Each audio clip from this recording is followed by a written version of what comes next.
go ahead and I will start recording as well. And yeah, I guess you ready to go? Excellent. Let's rock. Let's rock. John Lamb Lash. This is one of your books, Not in His Image. Powerful, powerful book. You basically have been, I mean, you've written many other books. I can't even go into all of them. I'll mention The Hero, Manhood and Power, Quest for the Zodiac, Twins and the Double. I mean, you're a prolific writer and researcher.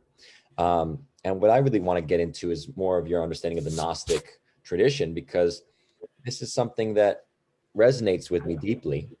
I want to start by giving you I'll give you a little bit of my interpretation. And I would love how you see this playing into the Gnostic version of reality. So I see creation as natural life. Basically there's a creation that is feminine. God is a woman energy, female energy, right? The womb, the mother. And this creation that we all are a part of and live within in this world, in this cosmos that we know, one of many universes. Within this creation, there is a dark side, right? An archonic force, some kind of imitation force that essentially mimics creation, feeds on creation, and is basically perpetuating replication, simulations, and other things as derivative or oftentimes antagonistic of that primordial life-giving force that all living things are still connected to. Yes. So that's paraphrased. Have you drawn that from reading my book recently, or that's something you've had working for a long time? So it's a mixture of things. I actually read the Nag Hammadi texts, the Robinson translation, back in my 20s, and didn't fully get it. Honestly, it's a lot, right? The actual Gnostic Nobody text, gets it. right? Nobody gets it. You can't get it from Robinson. It's like a Denver omelet in a gravity black hole. Right. There's just no way to make any sense out of it. It's a jumble. Exactly. So when I read it at first, I got certain key pieces out of it. I thought the Archonic thing was cool and interesting. And then over time, you kind of figure out, okay, is this AI a new thing? No, the artificial intelligence is an ancient thing. So let's then talk about what I just described. This was something that came to me really through a journey. I did a medicine journey with ayahuasca, and that narrative came through very powerfully to me based on, again, years of research. And so, and having come across your work a little while ago, I was drawn back to it. And so I've been reading this, but again, given that story that I just gave you was simply something that came through in my journey and my understanding. And so I wanted you to kind of give a richer, fuller interpretation based on your years of research into this.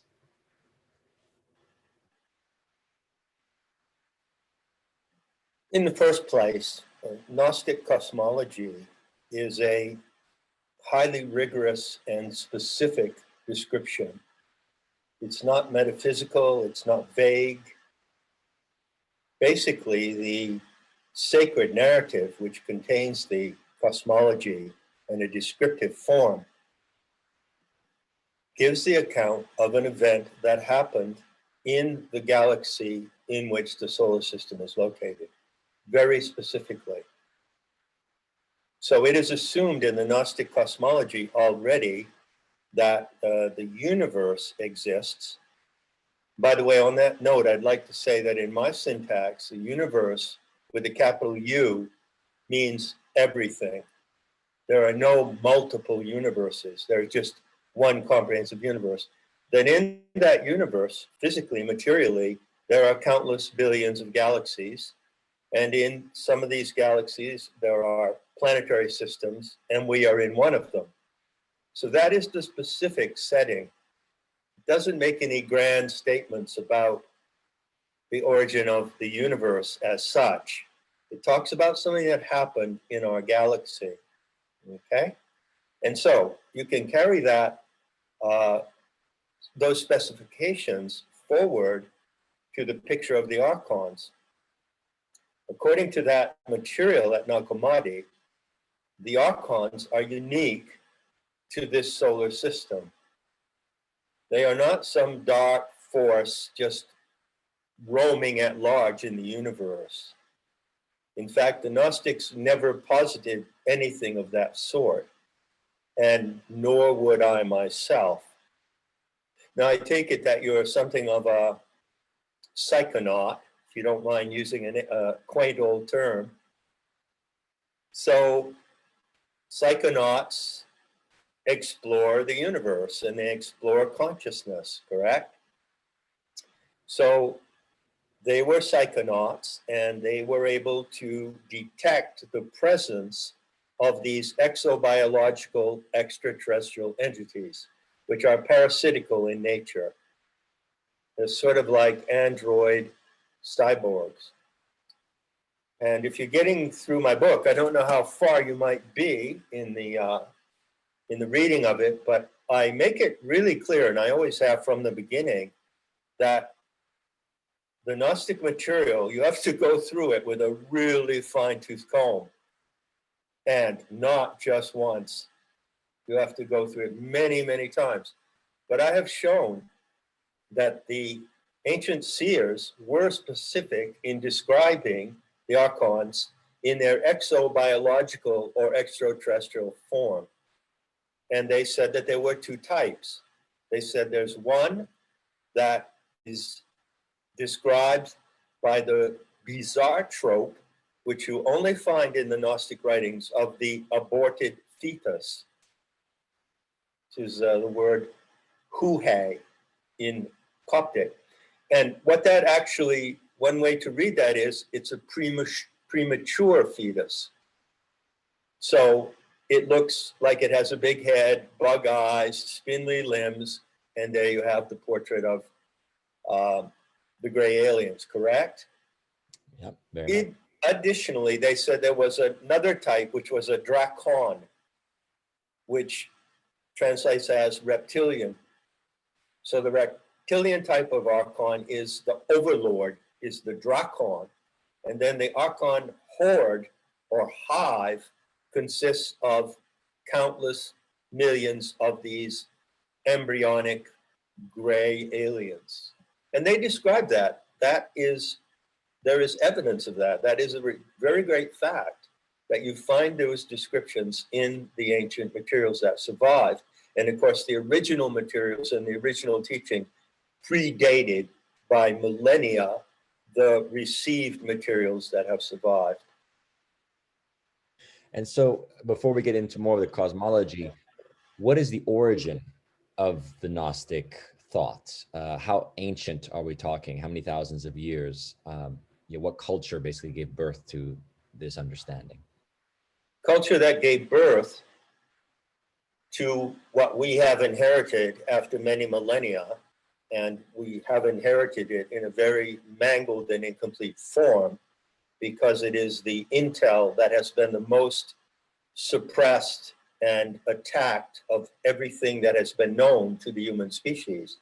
But if you want to go back to the taproot, it goes back to Aryan Caucasian peoples in the Caucasus Mountains and on the Urmian Plateau of northern Iran.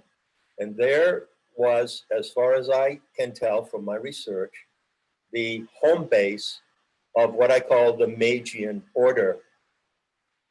And the Magian order probably took definition around 6000 BC. So it's many millennia old, many millennia old. And what we call the Gnostics today, as I say in my book, they didn't call themselves Gnostics. It's a insult. It means a smart ass, a know-it-all. And it was used to insult them by the Christian ideologues who were attacking them. But they called themselves teleste, meaning those who are aimed, those who have an aim, a purpose, those who know where we're going, you see. And so the movement of the telesti founded the mystery schools in different regions of the Middle East, in the Levant, in Syria, in Egypt, and then those mystery schools spread across all of Europe as a network of cells. And the taproot of that whole movement, that diverse movement, was the Magian order, going back to ancient Persia. Indeed. And in terms of some of the Gnostic texts later, the ones that were from Nag Hammadi, these were written, if I'm correct, closer to the first centuries AD, no? Well, nobody really knows. It's unfortunate that the primary writings come down in the Coptic language, because Coptic is not really a language. I've argued that it's a shorthand.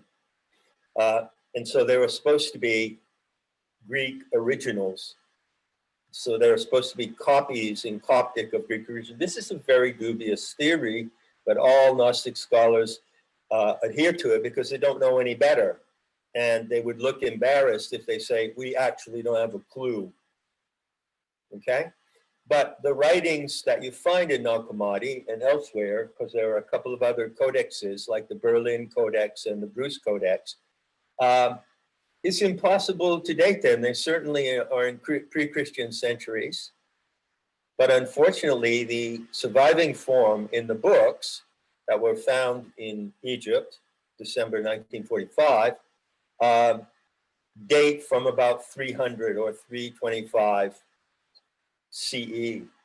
So you're really looking, it's like being on a crime scene where you're just finding shreds of evidence, and that's only the evidence that was left years after the crime was committed. You see what I'm saying? Of course. Yeah, it's tough.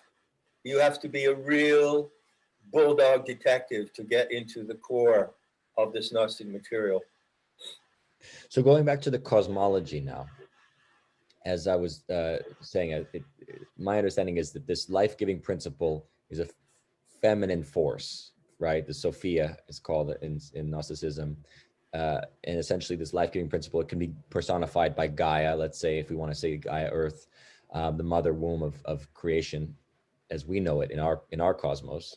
And from this life force, there is an archonic structure, right? An archonic overlordship, essentially, that is trying to hijack, imitate, I would say artificially replicate life, right? Feed upon life even, and essentially mimic it. And so this is the struggle that we have seen, and perhaps is described in Zoroastrianism and other religions as like the dark and the light, and the dark epitomized by this sort of artificial anti-life force. No? Well, I personally don't ever use this dark light dichotomy. And can I tell you why briefly? Of course. As a psychonaut, I've been around the block a few times, okay? I've used a number of power plants, plant teachers. I always use them in a ritualistic way, in a very rigorous way, sober. Taken ayahuasca a few times, but primarily I have used psilocybin mushrooms, which I find are the best emissaries for going to the Nahual or the supernatural. So in my various journeys into the Nahual, and also I must add that I've also encountered the Nahual without the use or assistance or guidance of these plant teachers. So I've had it both ways, right? The paranormal and the supernatural have impinged upon my life profoundly from the age of 4 years old. I have never encountered any dark or evil forces in the universe, ever. Going back to what I said before, the problem with the Archons is unique to our solar system and unique to this Earth. They cannot invade the Earth. They cannot live on the Earth.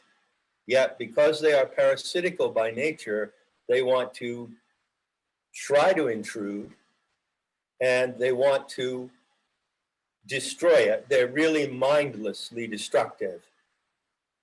For instance, and this is a really important point to understand if you want to try out the genuine Gnostic viewpoint, because you can turn around and take anything that can be said about the Archons in the Gnostic scenario and turn it around today to IT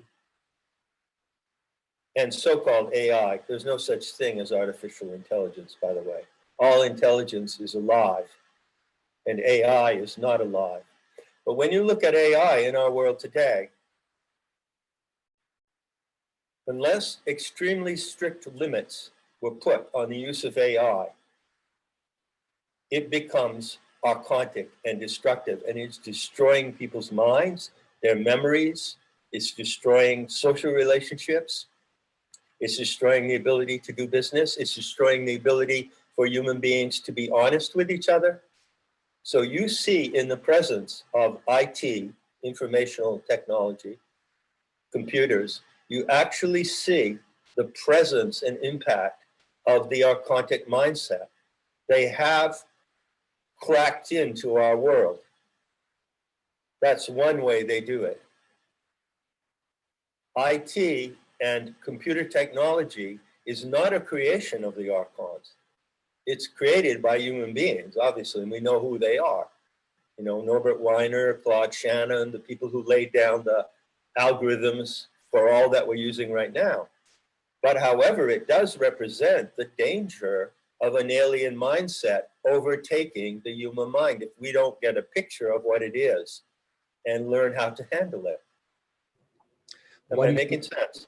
Yeah, but I guess what confuses me is you say that you haven't seen a dark force, but you speak of the Archons as essentially a parasitic force that could be described as dark. No? Well, if you want to, that's my second point I want to make. It's just we won't quibble about semantics. But I really don't like this idea that dark is something bad. I'm a creature of the dark. I love the dark. I'm someone who many people consider to be perhaps the only living person today who can read the sky and read the constellations.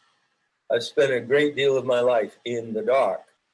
And so metaphorically, you can say dark means evil, dark means bad, but can you see, I don't like that. And also, as I said, as a psychonaut, the universe is founded on love. It's an expression of love.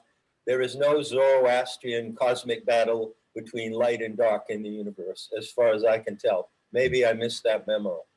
Okay, no, I hear you, and I agree with you in the dark. It's a bad metaphor essentially, but we're talking about the chaotic, destructive force of the archonic nature and the archonic feeding upon life and negation of life, right? And the idea of even, as described, the idea of the Yaldabaoth, right? The sort of the demiurge that essentially tries to hijack creation, right? However we want to describe this factor, certainly seems to have played itself out throughout human history and still does in terms of taking us away from the life-giving principles, right? And the life-affirming practices, and to become caught up in these structures that often. Well, I could answer that in two ways. First of all, Yaldabaoth is a strange name you only find in the Gnostic writings. They also call him Samael or Saklas, fool, blind one. Why did they call him that? Why did the ancient seers add those terms? What are the connotations of those terms? The base, extraterrestrial base of the Archons is Saturn. And you think of it as a radio station. So they broadcast from Saturn. Now, the Yaldabaoth is sort of like the main broadcaster. It's the center of the archonic hive mind. They do have a mind, but it's more like an insect mind. They're like insect cyborgs. And many people have encountered them in the twilight zone of ET encounters. Because as I point out, this is a bit of a digression because I want to make my second point about the Archons. As I point out, the Gnostics warned us about their powers. And one of their powers is called Hal, which literally means virtual reality or simulation. So they can project themselves into the human psyche and appear as if they are here in our environment. by using how. In fact, the people who have had these close encounters and these abduction experiences, which are actually described in the Gnostic text, it's as if you had put the headset around them and they were in a virtual reality mode. The Archons can do that. And they have done that. They have been intent upon breaking into this experiment we're in on Earth and destroying it for millions of years. And it was only until quite lately, recently, in historical time, that they did succeed in hacking into the human species. And this was a particular event at a particular time involving particular people, okay? So they have hacked in. It's a neuronal hack. It's not a genetic hack. They haven't hacked into the genome. Mm-hmm. They've hacked into the actual neuronal circuitry of the human animal. This they have done. And so there are those in our midst today, in our midst, who are archontified human beings. They're actually running on the alien mindset program. And you know that from their behavior, which is predatory and parasitical. It's not a big mystery. It looks complicated when you're walking around the sides of it, but the more you get into the center of it, the simpler it is. Well, I love this because it can help us explain a lot to me in terms of the nature of what we've understood about rituals and blood sacrifice and energy feeding that goes on, right? And trying to understand the psychology of evil and these people that would do these types of things, right? And feeding on other humans in such a way. So again, if it makes sense if it's an archonic force, but when did that occur? When did that hack occur? Around 1800 BC. And what does that look, what did that look like? How do we know that was the time? Well, that's my intel. You can take it or leave it. I'm not saying it off the top of my head that it's something I invented. I've done a lot of research. The best I can say is that on the basis of the research I have done, combining historical research with psychonautic investigation, I've determined that this event happened at this time in a certain way.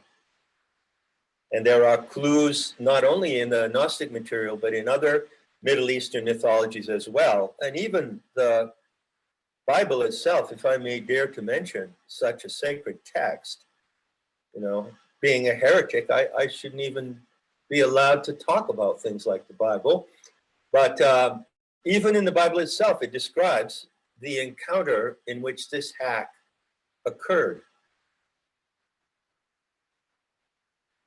So one interpretation, right, would be that Yaldabaoth is the unnamed god that essentially takes Abraham as his chosen lineage, right? But it also is curious because this is the god that says, don't sacrifice your child, unlike other previous other gods that have perhaps asked for human sacrifice, right? Sacrificing to Moloch and other so-called gods or entities, right? So the question has always been, you know, we know that the Bible has been adjusted over time. It's been rewritten, right? There's been Jewish captivities in Babylon. There's so many different variations, but how do you see the Gnostic mythology essentially explaining the biblical patriarchy? You don't even have to go there if you keep to the Gnostic standard. You don't even have to go there. It becomes a shaggy dog story. Hearing about, oh, does Yahweh demand sacrifice? Does he not? Yes, no, this, that, and the other. Oh, he was going to sacrifice his son, but it was only a token thing. And in the end, well, he really didn't, or really did he? You know, you don't even have to go there. All you have to know is that the Gnostics warned that the Archons lie. So whatever you read coming from them is going to be a lie, and you're going to wear your mind out trying to figure out how that lie works. You see? So you bring up something that, of course, is at the core of the Gnostic message to humanity. You said it. Yaldabaoth chose someone, chose a people to be his vehicle. And then that happened around 1800 BC.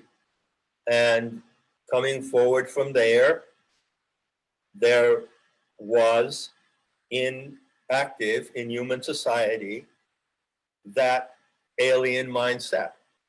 And today we are at the end game of that alien mindset. It is playing its last cards as we speak. Yes. I don't know if you had it across your mind, but I think you would agree that it's pretty bizarre and pretty remarkable that you find this trope of the aborted fetus. I don't know any other cosmology that uses this exact trope. So that's a dead sign, a direct sign that the Archons are involved if you're using this aborted fetus trope. And what do we find today? Well, in 1996, I think, a team of biomedical team produced a cell strain that contains material from the aborted fetus of a 14-month-old Caucasian male. So a mythological, cosmological image from this remote Gnostic material comes right down to today, and here it is today, and they're going to be serving it up to you at the end of a needle. I see yes, of course. Well, they use fetal parts in terms of the vaccinations, but yes. So this gets me to the question you mentioned that they have not affected our genetics, but do we not read then into the Anunnaki stories of the Sumerians that they were involved in tampering these? Was it not an archonic force? Was it something else that was involved in tampering with human DNA and claiming that they created us? I don't believe that they created us, but they certainly could have done some effect upon our DNA at that time period, no? Well, remember the watchword of the Gnostics. The Archons always lie. Their joy is in deceit. Just because something is written on clay tablets that are, 3,000, 4,000 years old, doesn't mean it's true. Any more than what's written in the newspaper today mean it's true. Now, we could talk for days about the Sitchin Anunnaki scenario. I've written about it at length. Basically, I think that the Gnostic intel, which actually addresses that scenario, is more reliable. So I do not directly identify the Archons with the Anunnaki. It's really problematical. Yeah. Well, again, because you get the fallen angel lore within, like, the Book of Enoch, for example, and other texts, right? And this idea of, again, in various interpretations, whether it was the fallen ones were fallen angels, dragons, some kind of bloodlines, right? That was different, that was started to merge, right? An alien, some kind of alien bloodline that merged with man, that basically gives us what we are now currently, different from Neanderthal, different from other potential evolutionary conditions of what the human could have become, right? So, well, that's a huge story that's floating around. I have to say, I do not subscribe to that story. It wasn't a bloodline intervention. They're not that lucky. That's maybe why they need blood. You see what I mean? No, it was a neurological hack. It introduced something like nanobot or nanoscale entities into the neuronal circuits. And they take over the entire, they capture the entire neuronal circuitry. So in the ideal case of the success of the Archons, there would be a human animal standing in front of you, human being. I always say human animal, bear with me. And it would, in fact, not be operating like a human being, but would be working from a broadcast radio beam from outside this planet. A remote control. This is what they warned about. Sure. But then why do they need energy in the sense of human energy feeding, magical ritual energy feeding, let's say blood feeding, right? Actual blood sacrifice. Why do they need that? Do we know? Well, according to the Gnostics, it all comes down to phonos, Phthhonos, envy. It's all about envy. They actually have envy. In fact, envy is the driving force of the Archons. Now, bear in mind, I tell you, these Gnostic clues, my friend, are semtex. They are semtex, and you have to hold on to them and handle them carefully because they are so explosive. They really blow the whole game wide open, in my opinion. So the neuronal hack is not a genetic hack. One thing that one needs to be really careful about if you're going to go look at the Sumerian materials, okay, the Sumerian tablets and so forth, you have to realize that, like a detective, you have to evaluate the evidence and where's the evidence coming from. It was customary back in that time for the theocrats in the Middle East to have many consultants in their court. And in some cases, the consultants were really the handlers, just as you see today in politics, right? Look at American politics. The handlers are running the show. And who were the handlers back in the time of the ancient theocrats?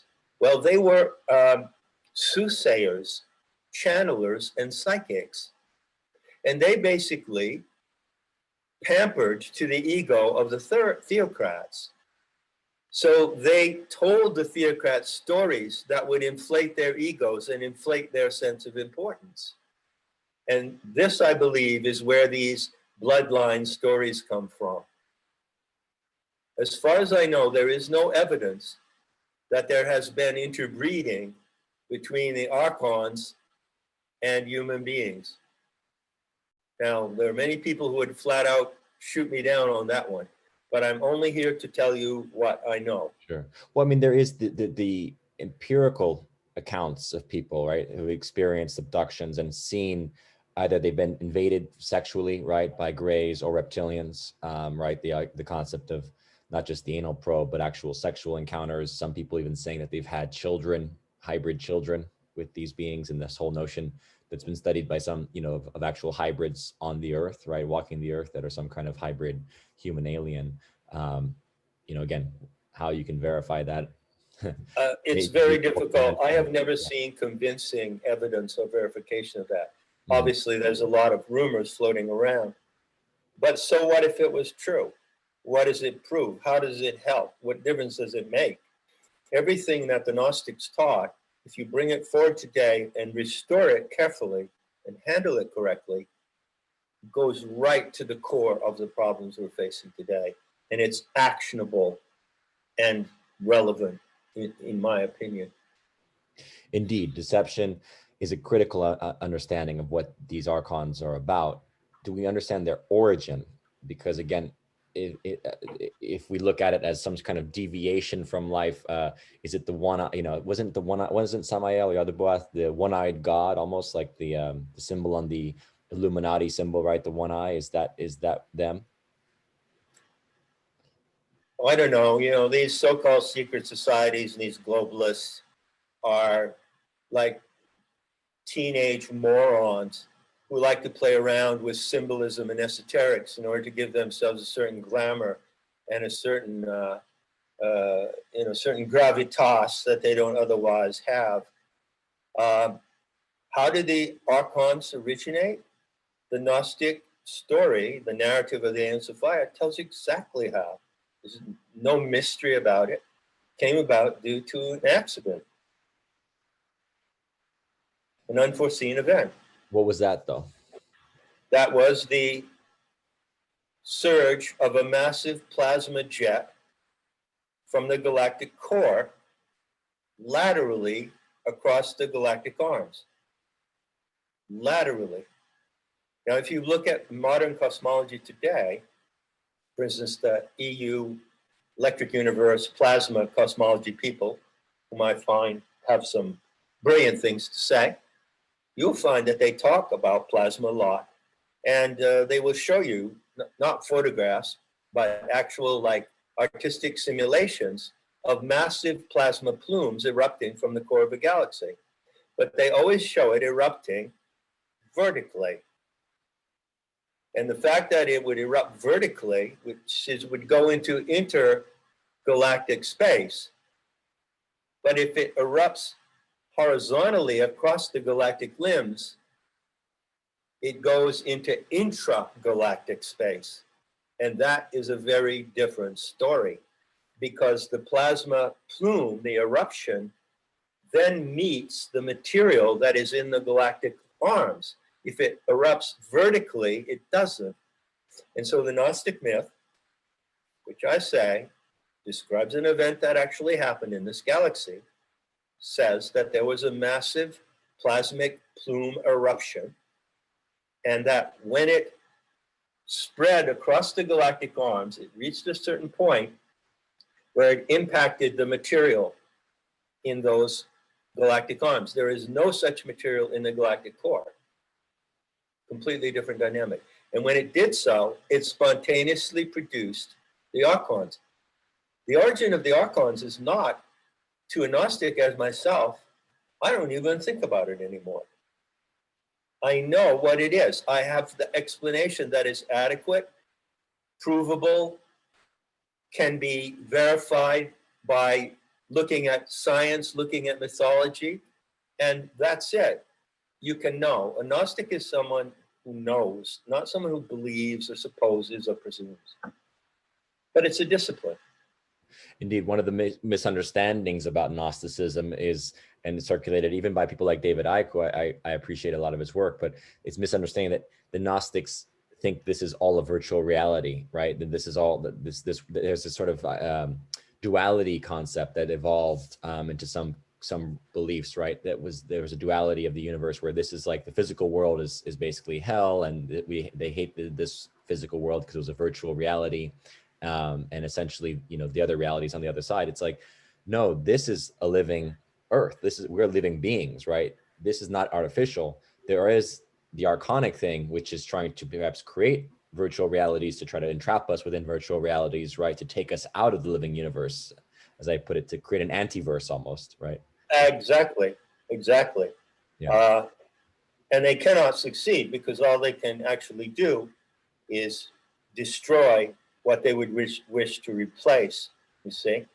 I'm really glad you brought this up because, unfortunately, David Icke and others, such as my friend and colleague from days back in London, Graham Hancock, and this is really unfortunate, and I don't know if they're just stupid or if they're doing this intentionally, but they peddle the patristic misinformation about Gnosticism. That is to say, the description of what the Gnostics believes that came from the church fathers, their worst enemies. And that is where they get this notion that the Gnostics hated the material world, that they thought was a dark prison, that were caught in the matrix. That is completely untrue. And it's unfortunate that they peddle that because it takes attention away from the truth of the Gnostic teaching, which is nothing like that. You know, this is not a simulation. The earth is the transformation of that plasmic plume. Sophia didn't create the earth. Nobody created the earth. She turned into the earth. And the earth is a superorganism, and it's totally alive, totally real. There's nothing simulated about it. And we're you still don't live in a hologram. Right. This is not a hologram. Right. But the archonic mindset, when it works in the minds of people like David Icke, wants that to be. It wants that to be because it is envious of the reality of the profound beauty and deathlessness of life, the deathlessness of life. Life is deathless. Yes. And it wants to bring death. It wants to bring an end to something that it cannot have. That's what envy is, you know? Envy, yeah. In fact, that connects. I don't know. My vision was sort of that because the feminine god, essentially, right, the creation of a feminine energy. Lucifer was the masculine principle, in love with that and jealous, basically jealous. Why would Lucifer be so jealous about the creation of mankind? As you know from the Islamic tradition, right? They talk about Lucifer's jealousy that God creates man, right? It's like this jealousy, envy that this living being that was created, and perhaps Lucifer is, I don't necessarily know if it's a dark thing, but more of that light, false light, for example, right? The false father of false light, essentially envious of the creation that Sophia offered the humans. If we were two detectives on a case, and it was a big case, and so we've got all of our files there, and got our table out, we're putting a crime together. And I'm amassing part of the evidence. I'm working on part of the forensic evidence, maybe going over the eyewitness, affidavits, eyewitness accounts. You're working on another part of the evidence, okay? You call me over and say, hey, John, you take a look at this. I'm trying to put this together here. It looks like I've got a plausible scenario here. So I come over and I look at it with you and I say, those files are corrupt. That evidence is corrupt evidence. It can't be used for the case. What you just cited is corrupt evidence. Now, I have 3 talks on YouTube, all under the title, The True Lucifer is Sophia. The true story of Lucifer cannot be found in corrupt files, you see? Because one of the challenges of this area that we're in is really a challenge of your detective skills and your forensic skills. And not everyone has the persistence or the time to go, into the core of these things.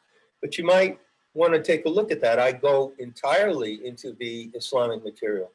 I go into Iblis. I go into all of the surviving material about Lucifer from the Bible and every other tradition. And I deconstruct it. And I come to the conclusion that the true Lucifer, the true light bearer, is Sophia herself. There's no jealousy. I don't know about this story about Lucifer being jealous because God had created humanity. Some myths are toxic. You have to handle them with rubber gloves. Mm-hmm. Very well put. Yeah. Well, Yeah. speaking of the myth of, myths in general, we can talk about the Christ figure, Jesus. Now he does appear in the Gnostic literature, right? I mean, there is a principle of a Christ figure, no? Not as a redeemer. I've written at length about this. Yeah, you can read that into it, and you can also make a case for what is called Gnostic Christianity, and many people have. Okay? You can read the Gnostic materials. I've compared them to a Lego set. You can take that Lego set and you can make a big grizzly bear out of it. You can make a Martian. You can make a tank out of it. That's what you can do with the Gnostic materials. As I pointed out at length, and I do this in Not in His Image and elsewhere, you never find the word Christ actually written in Nag Hammadi. What you find is a shorthand. And the shorthand consists of 3 letters. CH, okay, which is 1 letter in Coptic, an R, and an S. So it ends with an S.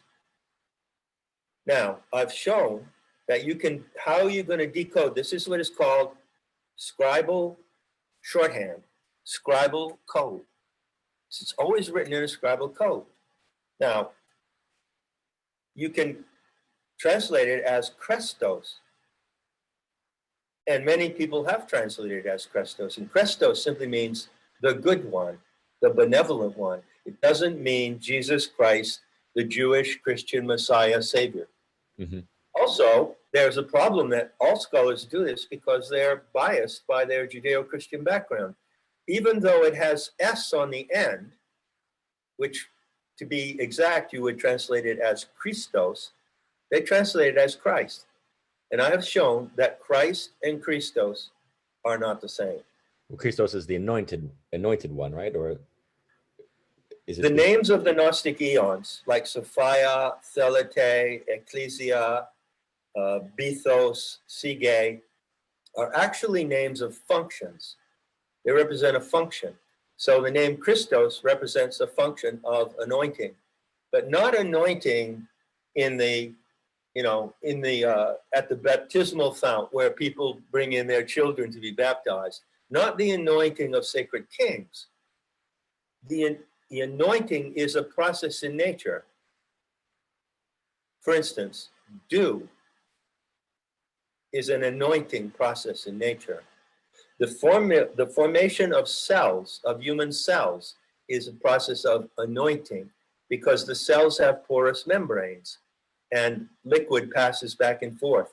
So anointing is a function of a divine being, the Aeon. It is not a name of a Messiah, and it is certainly not the name of a presumed 8-foot-tall purple rabbit named Jesus, who is the best friend of humanity, who has betrayed it ever since he was invented. This Jesus figure is really bad news for the human species, as far as I'm concerned. I think I've made my view on that clear more than once. Sure. I mean, look, there's a great book from my friend Joseph Atwill about Caesar's Messiah and how the Caesar Flavians. Oh, the Flavians wrote it. Created by the Flavians, exactly. Josephus being a historian, a Jewish court historian for the Flavians, and he's the first one to mention Christ. So, or maybe one of the only ones really in the first century to mention him. So, the idea of this Christos, but there's an energy of anointing. There's something powerful in terms of the Gnostic idea of what does the Christos represent in the Gnostic interpretation, let's say? Something very specific. Mm-hmm. The Gnostic myths, creation myth, if you want to call it that, although they don't talk about creation, they talk about emergence, emanation, and dreaming, but not creation. So the Gnostic myth says that the human genome, of which you are an example, you and I sitting right here, we are products, we are iterations and derivations of the human genome, was designed in the center of this galaxy in the form of a nucleic plasm, which was coated with 7 powerful properties or abilities. And that when it was designed, the genome was designed by 2 aeons of divine beings in the galaxy, Sophia and Thelete. So there was a male and female, those are our divine parents, according to the Gnostic view, right? Once it was designed, it had to be sealed because the procedure of the aeons, when they design a genomic plasm, when they design a new species, whether it be a human-like species or animal species, is that they project it outside of the core of the galaxy so that it floats out into galactic space and it can seed itself in different worlds. And that is how different species appear in different planetary systems. This is the picture. But in order for them to do that, there is a routine function of sealing. That's what anointing means, chrismation. It means to seal something so that it remains, its properties remain intact. And then when that seed, that genomic seed, drops into a world, into a favorable habitat, it can grow and emerge. That is the role of the Christos and the sole role of the Christos in the Gnostic sacred myth. That's it. So in terms of how to basically defend ourselves against the Archons, there does seem to be, we are multidimensional beings, right? We have light bodies that we can't see maybe to the naked eye, but many traditions have talked about this and working on activating it, right? Our Kundalini energy, our chakra system. This seems to be very much what the Archons are feeding upon, right? In terms of their agendas, very much to feed upon it, to try to manipulate it, right? And then our job is to essentially activate and come into our fuller lighted potential. Well, there are two great deterrents to the Archons. In the first place, Kundalini is a zapper for the Archons. Kundalini destroys the Archons. You know how sometimes outside in a restaurant they have those horrible things where the insects fly into them so they don't bother you when you're eating? That's what Kundalini is to the Archons. So one of the great defenses against Archonic intrusion is to have a healthy sexual life. And unfortunately, needless to say, due to certain nefarious and degenerative influences, very few people in our time have that privilege. It is almost a privilege today if you have a healthy, sane, heterosexual life. But if you have a strong, good, sane, balanced sexuality, you already have tremendous resistance to the Archons. The other factor of resistance is, of course, in your mind, because they're mind parasites.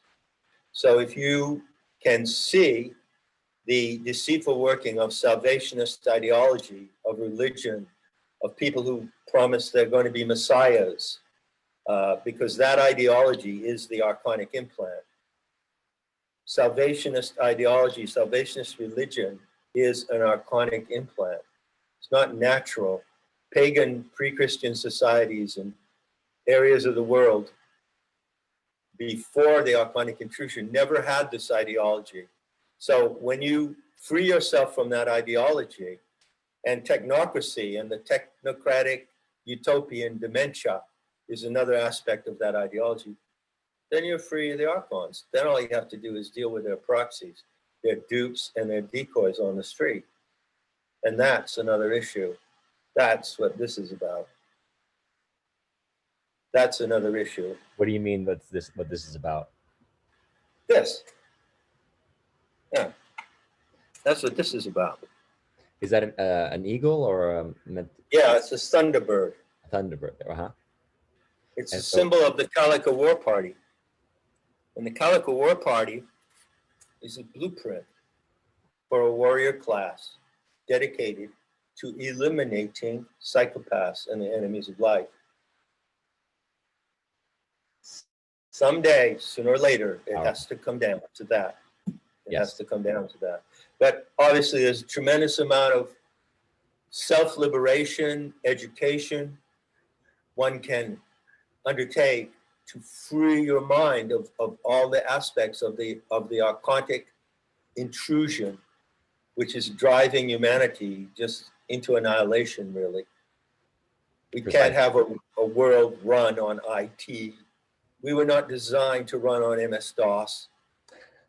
We can't have it inoculated into us, which is one of the threats. Of course. No, we're designed to be in harmony and co-creation with the superorganism that gives us birth. She's right here. You all have two mothers. Yes. She's the other mother. Yes. We have the same mother, you and I. Right. We have different mothers, but we have the same mother as well. And so this connects so this is what's interesting. What I felt into is that we already as a species are a hive in a sense.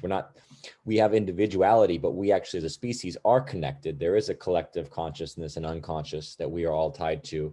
And yet what the Archonic structure is trying to do is to create an artificial hive, all right? And that's what this AI thing is. I mean, the AI IT thing is all about, right? Connecting us to the artificial hive. They can get rid of our ability to have an authentic individual experience. It becomes groupthink, right? Group control, the full communist, socialist, totalitarian, ideal rolled out, but ultimately under their Archonic control, essentially.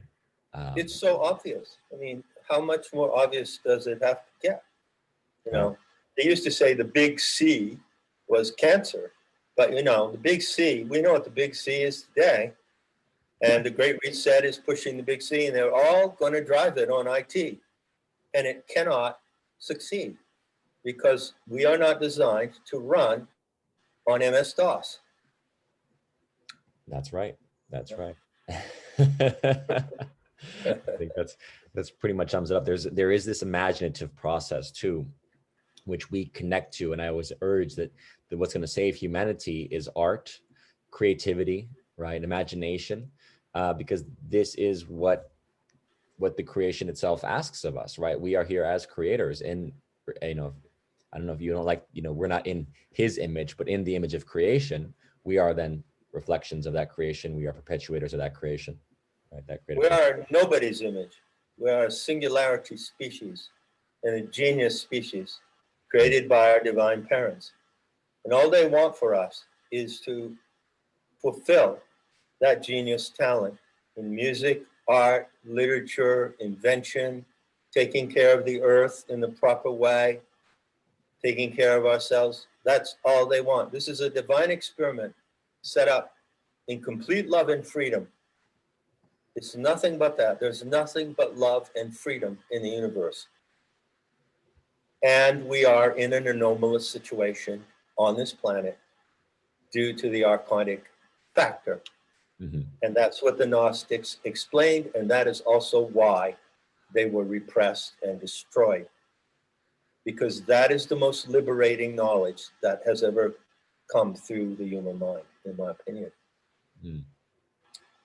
Yeah, absolutely. So I think ultimately, I'm probably overselling myself here. No. I mean, ultimately, it's a wonderful what explains to me ultimately understanding this archonic structure is why I say don't call it satanic. Although Satan is Saturn, there's this adversarial or it is adversarial. If you take the literal meaning of satanic, it just means the adversary. Exactly. It is adversarial. Yes, but it's not all of this myth making and all this hype about Satan. And of course, Christians believe that there literally is a Satan, with bat wings and hooves. This is complete dementia.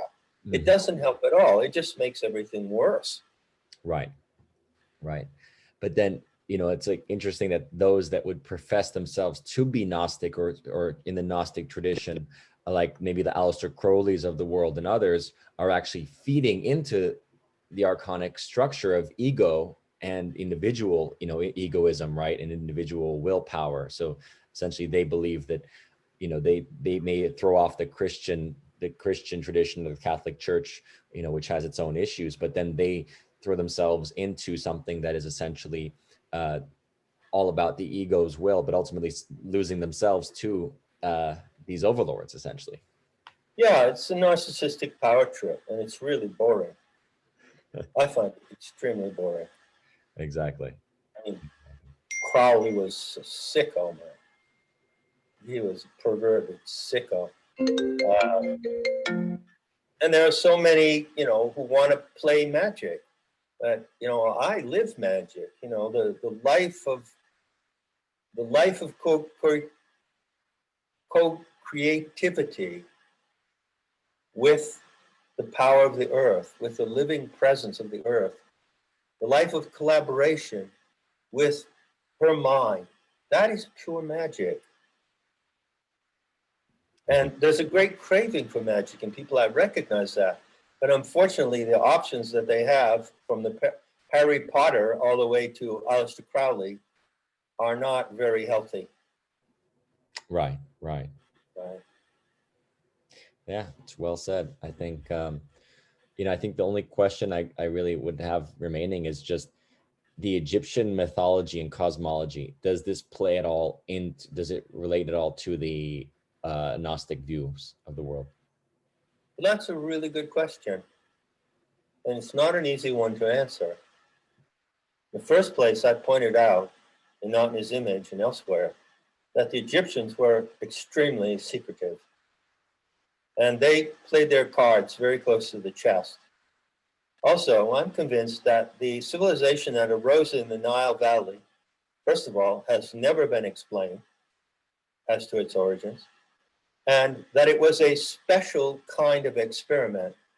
I think it was a human experiment. I don't think it was ETs or another civilization, but it was a special experiment in social engineering. And so they had their gods and their goddesses. They had the priesthood class. They had wars between the two priesthood classes, the priesthood of Horus and the priesthood of Set. It's a very, very complicated story. As to your question, like for instance, what are the, is there an interface or a carryover between the Gnostic core of the Gnostic intel and Egyptian religion? Not really that I can find. You find that, for instance, you could probably say, well, the Aeon Sophia appears in Egyptian religion under the form of certain goddesses, right? Particularly Nut, the star goddess Nut. So you could sort of loosely identify her, the Gnostic wisdom goddess, with certain Egyptian deities, but it doesn't really play out. I've tried, believe me. It's a standalone case, that Egyptian deal. Yeah, and it connects more to the Redeemer god of Osiris, redeemed as is Horus. Essentially, it's the Christ mythology, the Jesus Christ mythology, right? This. Well, it has been, but I think that's a specious connection, and I think the people who make that connection are wrong. I don't think that the cult of Isis and Osiris. I think it was established on completely different premises, and to make a parallelism with the Redeemer and resurrection of Jesus, to me, that doesn't play. I won't go with that. Mm-hmm. I protest. I protest a lot of things, obviously. And what about just the Illuminati you mentioned earlier, the secret societies, but you do refer to the Illuminati in your book as sort of, I'm not sure which one you're referring to, if you're talking about the Bavarian school or just the, which tradition that derives itself, at least partly from Gnosticism.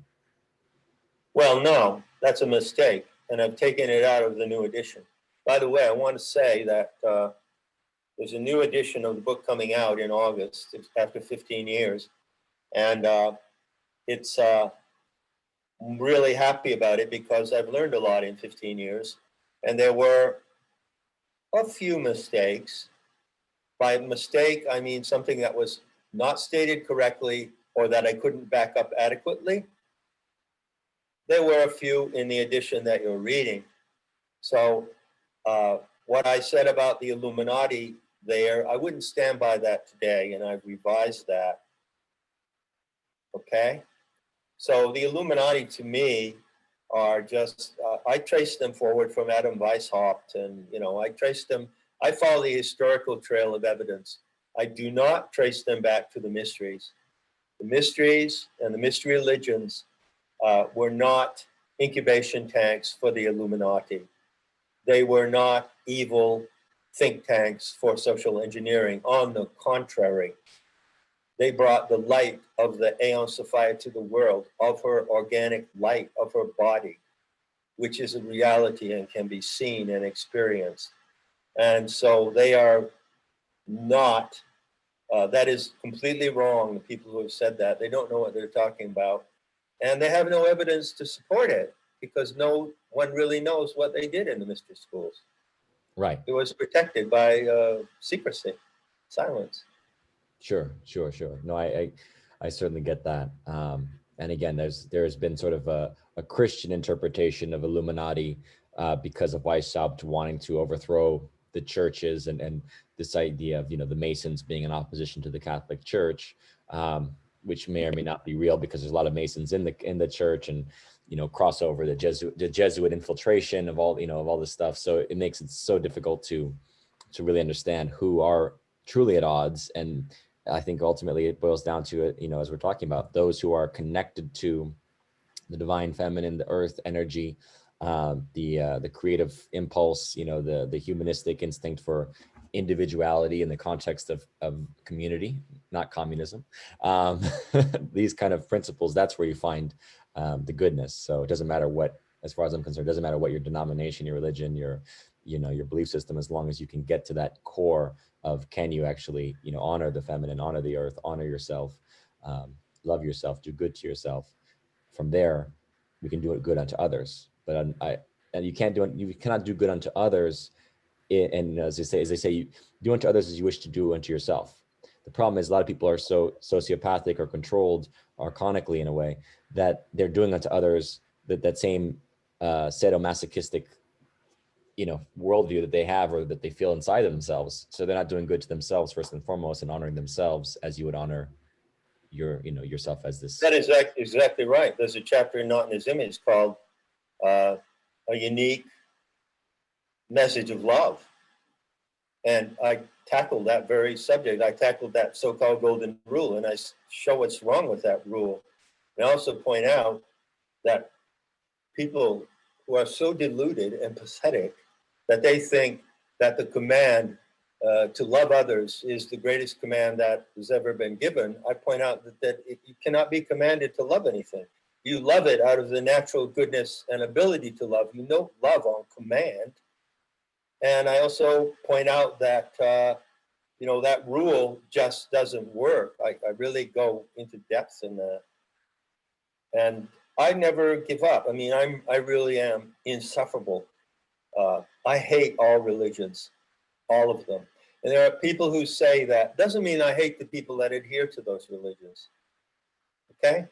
I'm talking about I'm a man, a philosopher, and I'm talking about ideology and belief systems. And anyone who adheres to this Christ Savior, Jesus is my best friend belief system is betraying their own humanity. And I recognized that when I was 14 years old. And that's one of the things that motivated me on my quest and motivated me to write Not in His Image. And I realized that humanity is betrayed by what it considers to be its highest spiritual ideals. Yeah, beautifully said. Yeah, I mean, unless there's anything else you want to throw in there at the end here, I think these are the major questions I wanted to touch upon. Well, two things. I like to say that the book is coming out in August, and my publisher, I would ask people if they would kindly buy it from my publisher if you're going to buy it, rather than Amazon, okay? Chelsea Green Publishing. And they actually have still a couple of hundred copies of the Legacy edition, the first edition that you're probably reading now. And those are going to become collector's items in the future. So it might be worth getting that and then reading the other one as well. Everybody, I swear to you, I'm not making this up. Everybody who's read Not in His Image tells me that they not only need to read it more than once, but they want to, which really, you know, that's pretty good for a writer to hear. It makes me want to dive. I mean, honestly, I've been loved it, and I want to dive into the original text now, and just I want to gobble up Gnosticism more and more. It's going to be an interesting subject for me for the next year, I'm sure. Well, on my school, Nemata, is an online mystery school. I have my commentaries on the Nag Hammadi codices. I've written commentaries on them, so you might want to look in that direction because I'm the only Gnostic scholar who's not peddling the Judeo-Christian bias. I'm talking about Gnosticism as a Gnostic, as an underdog, as a heretic. So you might find that, you certainly would find, that my commentaries are different. And last thing, if I might dare to venture something, I was looking over something you said in your email, and I thought, oh, cosmology, something that you had on your mind, and I thought, I wonder if he's going to ask me about the origin of the universe. I thought the Gnostics didn't have the origin of the universe itself. They talked about the universe and the Earth, and basically the creation of our solar system, or our Earth, right? Beginning. Yeah. I understand they actually had a theory for this. No, the Gnostic narrative, the sacred narrative, is about our galaxy, one of billions, and our planet in this galaxy. But sure, they knew about the origin of the universe as well. A Gnostic today knows the origin of the universe. Well, share. Like, you know, the back of your hand. That's a fact. Tell us. Tell you what? About the origin. What is the question exactly? Well, how and why did the universe come into existence? I guess creation itself, reason, just it does, but you know, perhaps the how. It never did. The universe has no origin. Mm-hmm. It's always been. It never began. It has no origin. And neither does your mind that hears me say that. It has no origin either. So in mind, in the purity of mind, we are at the beginning of the universe, which never began, at every moment. At every moment, we're at the beginning. Yeah. Because there's At only every moment. there's only There this are 10. moment. There is only the moment, right? There is only now. No, there are 9 fractal dimensions of time and eternity. Eternity is the perpetual now, is the eternal now. But additional to that, there are 9 fractal dimensions of time. If we weren't in a fractal dimension of time right now, we wouldn't have been able to coordinate with each other to have this phone call. Mm-hmm. Mm-hmm. See what I mean? It's not absolutely real, but it's not unreal either. It's a fractal frame of time, and there are 9 interlocking fractal frames of time. That's called Kali's magic. Just out of curiosity, the Archontic, if they're using Saturn, which is known as Kronos in Greeks, right? Greek mythology, Right. Kronos is time, right? The Lord of Time. Have they been? It seems to me that they've created an artificial construct around time, utilizing clocks and dates and oftentimes ritual, right? That's why a lot of the rituals are done on certain dates. Because they're basically trying to create an artificial conception of time that does not actually congruent with the way Earth creates, as we know, right? Creators, we don't operate, oh, at 9 o'clock, I'm going to invent the wheel, you know, at 10 o'clock, I'm going to think of this idea. We don't operate that way. So that this artificial construct of time is partly an Archontic in invasion or intrusion, I should say, no? Yeah, and what many people don't know, you know who Colin Wilson is? He was a British mind parasites. The mind parasites. He's passed away. He was a brilliant guy. He was an autistic genius. He wrote like 50 books. He wrote a book about time, and I remember him saying in there that it was a British scientist, I think his name was Hooke, who was the first one who established a metronome device that measured a second. So the measurement of time by seconds, which runs everything that we do, is very, very recent, you know. But there's nothing wrong with that as long as we handle it properly. Organic time, even the mother has her own times and seasons, you know. And so there's an organic time. That's where we really live when we're really grounded.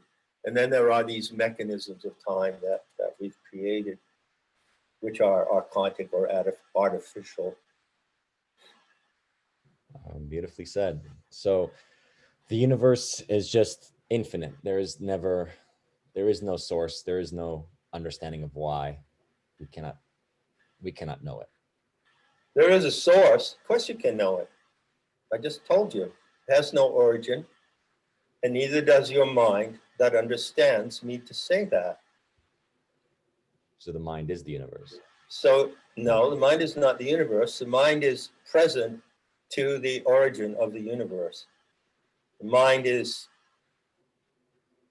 a lens to the origin. The origin is always there. What we do in Gnostic practice is we go back to our local origin, to our local and immediate origin, and that is the earth. So Gnostic practice, which you may know, is a psychonautic practice in a trance, in an ecstatic trance, goes into the heart of the supernatural, goes into nature, and encounters what the Gnostics encountered, which is the organic light. It's the naked body of the mother. Couldn't we say that the mirror of our eyes is the universe seeing itself? Yes, we could. That's right. It's all present. It's all immediate. Everything depends upon how much you can take. How much pleasure can you take? How much bliss can you take? And can you handle it well? Everything depends on that. Everything is here. And the foundation of the universe is nothing but love and freedom. Nothing but. It's a beautiful place to end it. Good as any. I think it's a good place to begin and also a good place to end. So um, to be continued. I'd be curious about your mystery school. I would. Well, I'm available. You got my number, Yeah. and we'll see. It's been a good conversation. You said you want it to be a conversation. We didn't put out any memos. We didn't plan it, and it felt pretty good to me. So I'm receptive if you want to keep dating me. Indeed. Indeed.